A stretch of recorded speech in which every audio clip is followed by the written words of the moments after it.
पितृदोष है क्या गुरुजी? आपका कर्ज नहीं उतरता, कर्ज आपका बढ़ता जा रहा है। आपकी यदि संपत्ति के कागज बैंक में गिरवी पड़े हुए हैं, आपके घर का सोना यदि गिरवी पड़ा हुआ है, 100% आप पितृदोष से ग्रस्त और पीड़ित हैं। जो व्यक्ति प्रतिदिन भागवत कथा का पाठ करता है, जो व्यक्ति गीता के श्लोकों को सुनता है और जो व्यक्ति नित्य गायत्री मंत्र का पाठ करता है, वो प्रेत बनने से बच जाता है। जब किसी व्यक्ति की मृत्यु होती है, 3 दिन तक उसे उसके पाप कर्मों के और पुण्य कर्मों की संपूर्ण जानकारी दी जाती है। यहीं से निर्धारित होता है कि क्या वो आत्मा संतुष्ट होगी या नहीं, या वो भयानक प्रेत का रूप ले लेगी। यमलोक का जो मार्ग है, पृथ्वी से यमलोक का मार्ग, उसमें घनघोर अंधेरा है, जिसमें जीवात्मा को आग के सागर से और गर्म बालू पर चलना पड़ता है। सावधानियां पे बात करते हैं गुरुजी। पितृ जो पक्ष है उसकी सावधानियां। कभी ऐसे मैसेज आया होगा कि आज मृत्यु हुई है और उसके तीसरे दिन में उसका उठाला रस्म पगड़ी कर दी जाती है। जिस व्यक्ति ने आपको जन्म दिया, अपना संपूर्ण जीवन, अपना कमाया हुआ धन आप पर लुटा दिया, उनके पास इतना भी समय नहीं है, वो शायद ये भूल जाते हैं कि मरना तो उनको भी है। जब श्री राम जी का युग था तो उस समय जब बोध गया में लोग जाके पितरों की शांति करते थे, तो नदी में से पितरों के हाथ निकलते थे, उनको हाथों में भोजन करके उनको तृप्त कर किया जाता था। तो श्री राम जी ने बोला ब्राह्मण से कि क्या हमारे पितृ तृप्त हो गए हैं? तो ब्राह्मण ने बोला कि पितृ तृप्त नहीं हुए, सीता माता ने पितरों को तृप्त नहीं किया। उस वक्त माता सीता ने सबसे पहले ब्राह्मण को श्राप दिया था कि आज के बाद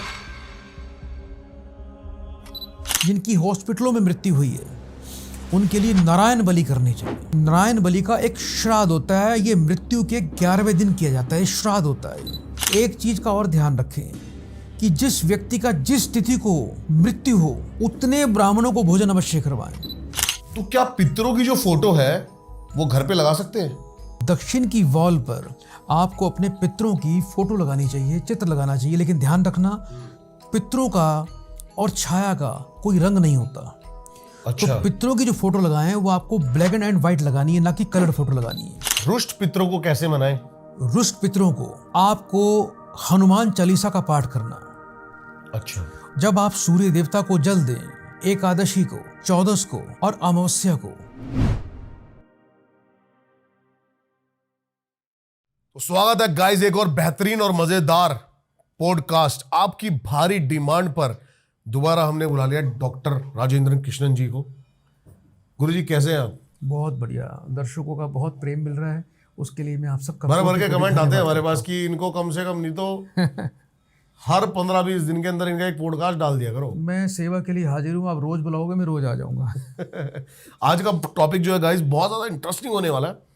एक्चुअली मैंने इंद्रजाल बुक पढ़ी है गुरुजी, उसमें यह लिखा हुआ था कि जाने चाहे अनजाने जैसे मर्जी 90% लोग ब्लैक मैजिक से ग्रस्त हैं जी। लेकिन आज के टाइम पे बहुत लोग जिसको ब्लैक मैजिक समझते हैं वो उल्टा 90% पितृदोष है जी। तो पितृदोष के बारे में आज हमारा पूरा पॉडकास्ट है। पितृदोष है क्या गुरुजी? पितृदोष एक बहुत बड़ा दोष है। यह एक अदृश्य बाधा है जो आपको दिखाई नहीं देती है। जो पितरों के रुष्ट होने पर किसी भी व्यक्ति, उसके कुल परिवार पर इसका बहुत ही बुरा प्रभाव पड़ता है। ज्योतिष के अनुसार जब हमारे पूर्वजों की आत्माएं तृप्त नहीं होती, जब वो पृथ्वी लोक पर वो पितर आते हैं, वो अपने ही वंशज, अपने ही परिवारजनों को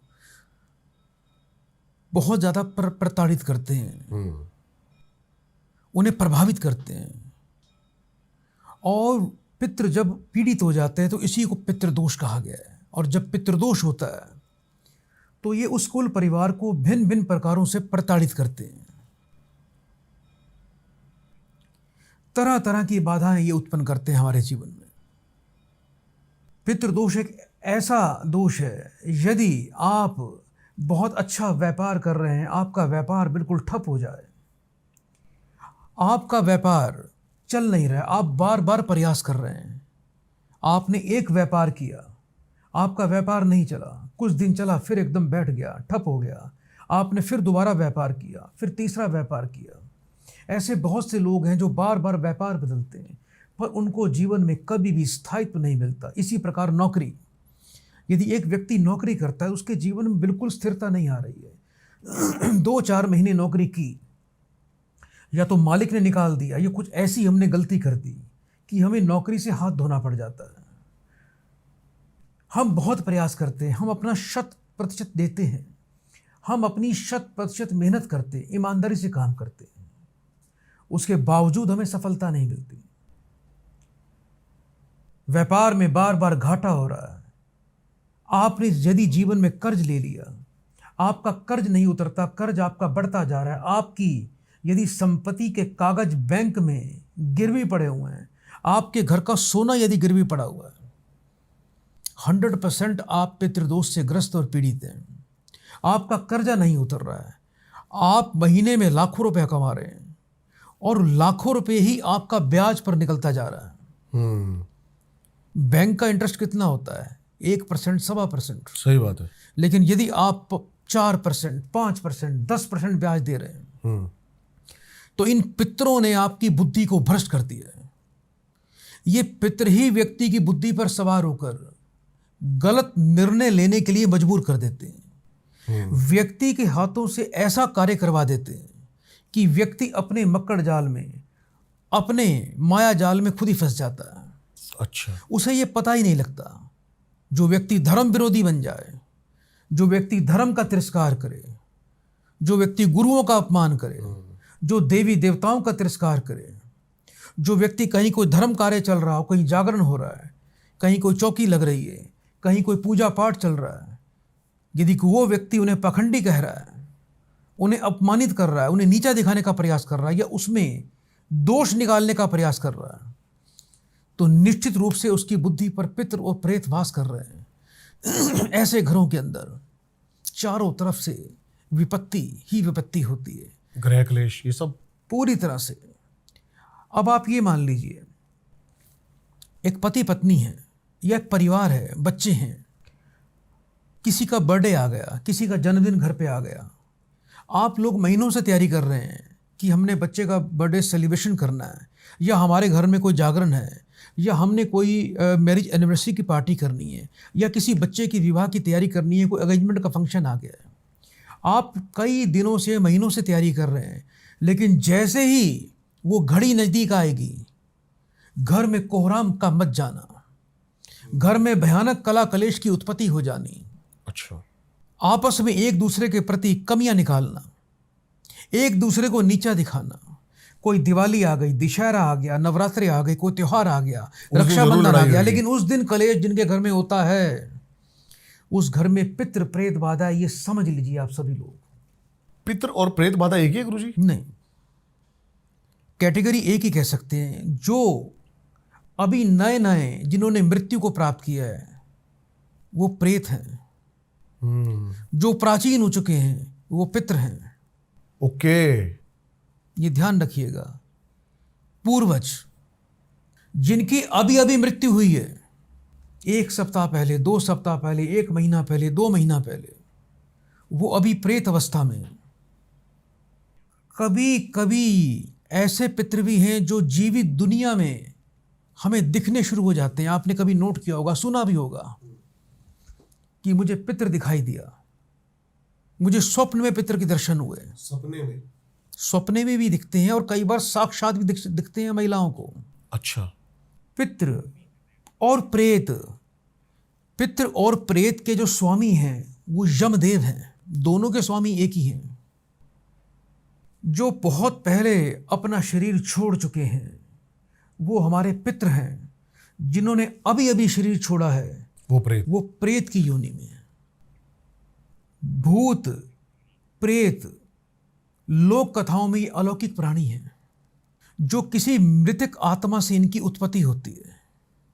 ऐसा माना जाता है कि जब किसी व्यक्ति की मृत्यु होती है, जिनकी इच्छाएं पूरी नहीं हो पाती, आप ये मान लीजिए कि एक युवा व्यक्ति है,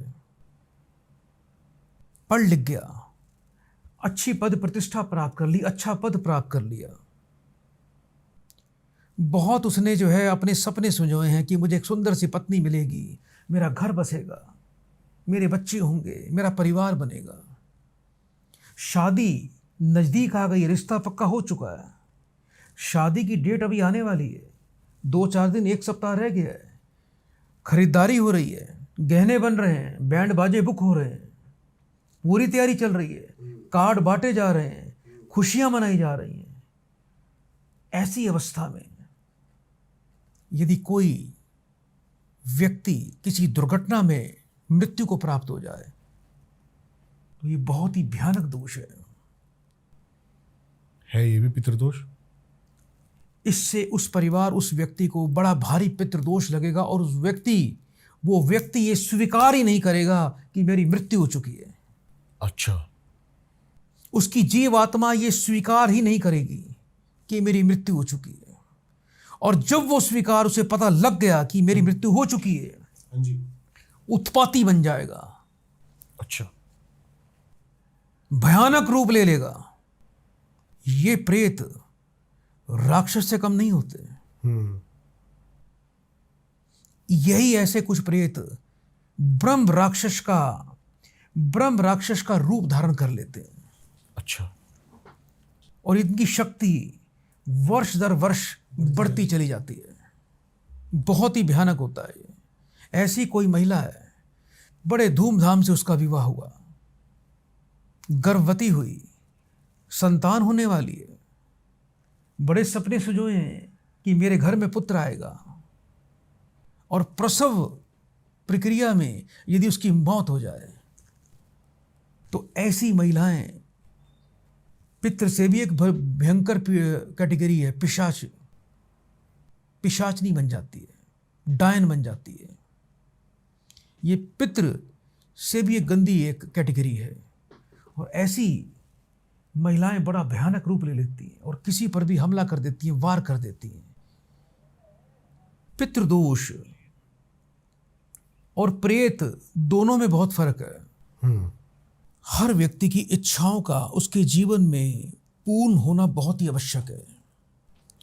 जो व्यक्ति अपनी संपूर्ण इच्छाओं की पूर्ति करके इस संसार से जाता है, उसे कभी भटकना नहीं पड़ता। उसके परिवार में कभी पितृदोष नहीं लगता। उसके पितृ, वो स्वयं पितृ एक देवता बनकर अपने परिवार, अपने कुल की रक्षा करता है। भूत और जो प्रेत होते हैं, ये हवा और एनर्जी की फॉर्म में रहते हैं, ये दिखते नहीं हैं। जैसे हम अपनी ऊर्जा खुराक के माध्यम से पूर्ण करते हैं, हमें अन्न चाहिए इस शरीर को, हम अन्न खाते हैं तो हमारे शरीर की ऊर्जा हमें प्राप्त होती है। ऐसे ही जो पितृ होते हैं, ये भोजन की वाइटल एनर्जी और जो भोजन के प्राण होते हैं, ये उससे तृप्त होते हैं। आपने देखा होगा कि जब भी हम पितरों का भोग लगाते हैं तो प्रार्थना करते हैं, पितर कोई हलवा पूड़ी लेके तो कहीं जाते नहीं। सही बात है। या देवता भी हैं, हम मंदिर में जाते हैं, भगवान शिव पे, देवी पर, देवताओं पर जब उनका भोग लगाते हैं, प्रसाद चढ़ाते हैं, तो प्रसाद तो वहीं का वहीं रहता है। लेकिन देवता और पितृ ये उस वस्तु के, उस अन्न के, उस सामग्री के प्राण ग्रहण करके अपनी ऊर्जा को प्राप्त करते हैं। मार्कंडेय प्राण के अनुसार हर व्यक्ति को मृत्यु के बाद प्रेत योनि में जाना ही पड़ता है। ये बिल्कुल अवश्यम भावी है। इस प्रेत अवस्था से कोई नहीं बच सकता।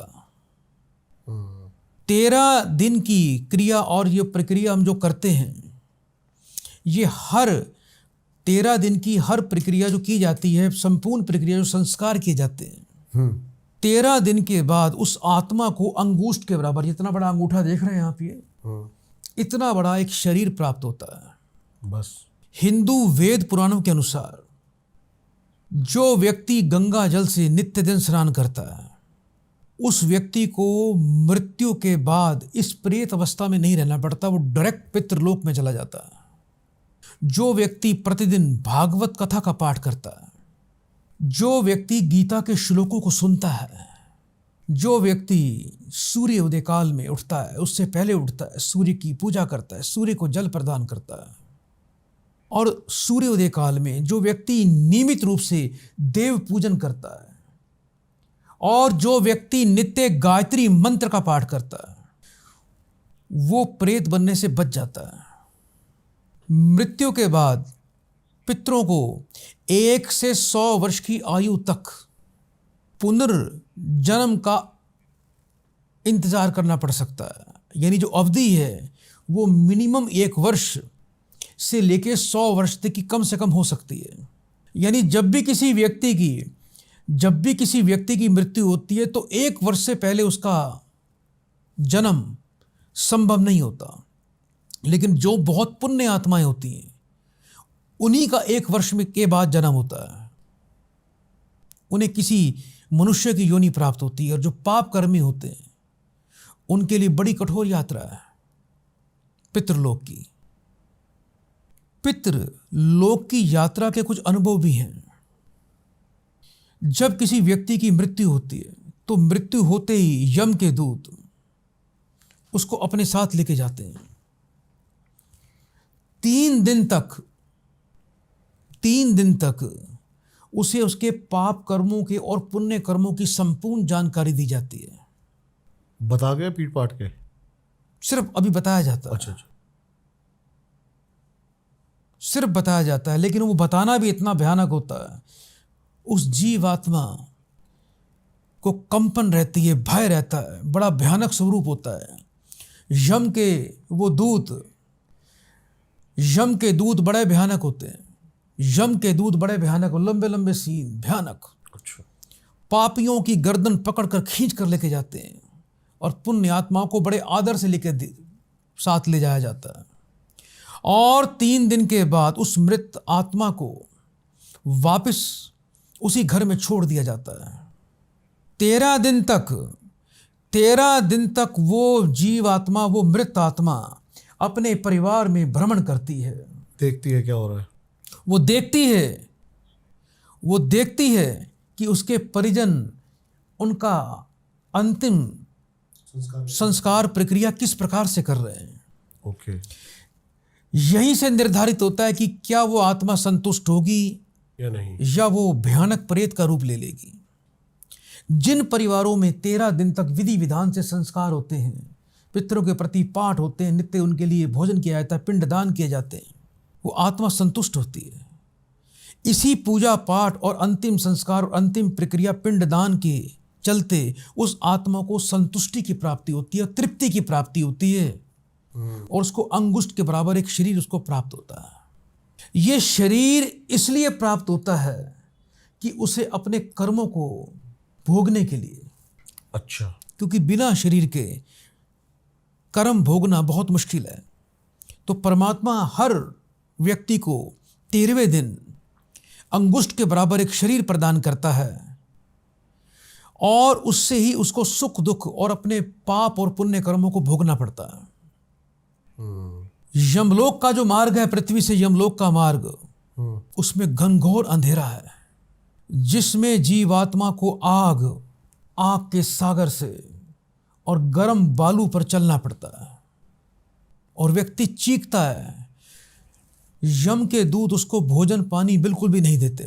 ये कंपलसरी है? कंपलसरी है पापियों के लिए। अब मेरे को, मैं नहीं हूँ गुरुजी, मैंने आपका तो नाम भी नहीं लिया।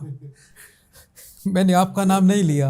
आप पुण्य कर्म करिए, आप इस कठिन यात्रा से बच जाएंगे। नहीं, उसी में लगा हुआ। और ये यम के दूत उस जीवात्मा को यमलोक में उनको क्या क्या सजाएं मिलने वाली हैं, ये उसकी जानकारी देते हैं, जिससे वो जीवात्मा थर्राती है और कांपती है। और यदि कोई जीव रुक जाए, आगे बढ़ने के लिए मना करे, तो ये यम के दूत उसे चाबुकों से मारते हैं। वो चाबुक भी कांटेदार होता है। ये चाबुक भी कांटेदार होता है। जब शरीर पर पड़ता है, ऐसे लगता है कि जैसे एक साथ कई 100 सुइयां हमारे शरीर पे चुभ रही हैं। लेकिन पुण्य आत्मा को घबराने की जरूरत नहीं है। जो पुण्य आत्माएं हैं, जो धर्म करती हैं, कर्म करती हैं, सत्कर्म करती हैं, नियम से देवताओं का पूजन करती हैं, पुण्य कर्म परोपकार करती हैं, जीवों की रक्षा करती हैं, उन्हें चिंता की कोई बात नहीं होती, उन्हें इस प्रकार की प्रताड़ना का सामना नहीं करना पड़ता। बच जाते हैं। 47वें दिन ये यात्रा जो है कम से कम 47 दिन की है, चलती है ये। और कई बार ये यात्रा 3 वर्ष तक की भी हो जाती है। लेकिन कोई व्यक्ति, कोई जीवात्मा, कोई प्रेत अगर आराम से चलता जाए तो 47वें दिन वो प्रेत आत्मा, वो प्रेत यमलोक में पहुंच जाता है। यमलोक तक की यात्रा को जब हम करते हैं, उसमें बैतरनी नदी को पार करना पड़ता है। कौन सी नदी को? ये एक नदी है, बैतरनी नदी। इसमें खून, मवाद और मांस के लोथड़े भरे हुए हैं। ओहो। जैसे आपने देखा होगा किसी कसाई की दुकान पर जब बकरे मुर्गे काटे जाते हैं तो बहुत से मांस के टुकड़े, लोथड़े खून के वो भरे होते हैं, आंत पड़ी होती हैं। वो सब उसका एक बहुत बड़ा एक नदी है ये।